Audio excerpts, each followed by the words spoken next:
Welcome to my one chapter daily Bible reading. Let us read the Word of God that is forever new. Please like, share, and Genesis chapter 16. Now Sarai, Abraham's wife, had bore him no children.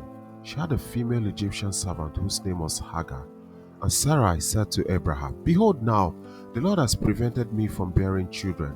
Go in to my servant. It may be that I shall obtain children by her. And Abraham listened to the voice of Sarah. So after Abraham had lived 10 years in the land of Canaan, Sarai, Abraham's wife, took Hagar, the Egyptian, her servant, and gave her to Abraham, her husband, as a wife. He went into Hagar, and she conceived. When she saw that she had conceived, she looked with contempt on her mistress. And Sarai said to Abraham, May the wrong done to me be on you. I gave my servant to your embrace.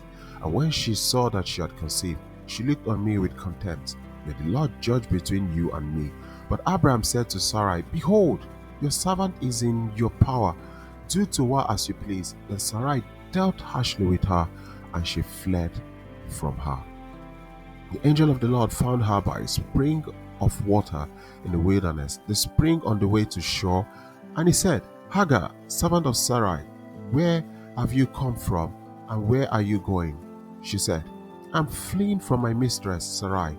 The angel of the Lord said to her, Return to your mistress and submit to her. The angel of the Lord also said to her, I will surely multiply your offspring, so that they cannot be numbered for multitude. And the angel of the Lord said to her, Behold, you are pregnant and shall bear a son. You shall call his name Ishmael, because the Lord has listened to your affliction. He shall be a wild donkey of a man, his hand against everyone, and everyone's hand against him, and he shall dwell over against all his kinsmen. So she called the name of the Lord who spoke to her, You are a God of seeing. For she said, Truly, yea, I have seen him who looks after me. Therefore the well was called Beer Elaroi. It lies between Kadesh and Bered. And Hagar bore Abram a son, and Abram called the name of his son, whom Hagar bore, Ishmael. Abram was 86 years old when Hagar bore Ishmael to Abram.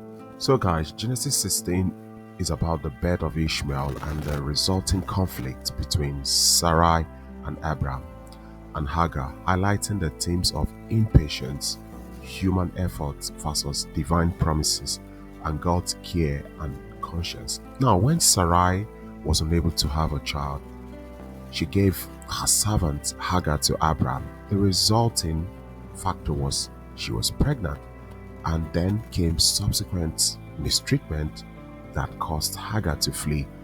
God's angel found Hagar and told her to return, and promised that her son Ishmael will have many descendants, though he will not be the child of promise. Now, some key things to take away from Genesis 16 was 1. Impatience and doubt. This chapter illustrates the consequences of impatience and doubt, because we could see Sarah and Abraham had impatience and doubt in God's promise to give them a child. Sarai's plan was a result of her not waiting on God's timing. We could also see human effort versus divine promise. The story shows a conflict between human plans and God's divine promises. While Sarah and Abraham tried to force God's plan, their action led to hardship and conflict. We saw God's omniscience and care. Despite Sarai and Abraham's failings, God demonstrates his awareness and care for all individuals.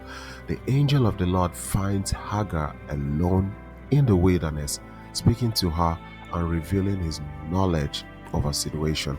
Also, we could see the consequence of sin, because the narrative shows how sin and wrong action lead to suffering, shame, and relational brokenness. Sarai's mistreatment of Hagar and Abraham's failure to protect them led to distress for everyone involved. We could also see God's sovereignty, because God remains sovereign throughout the event, intervening to reveal his will and promise even for Hagar and her son.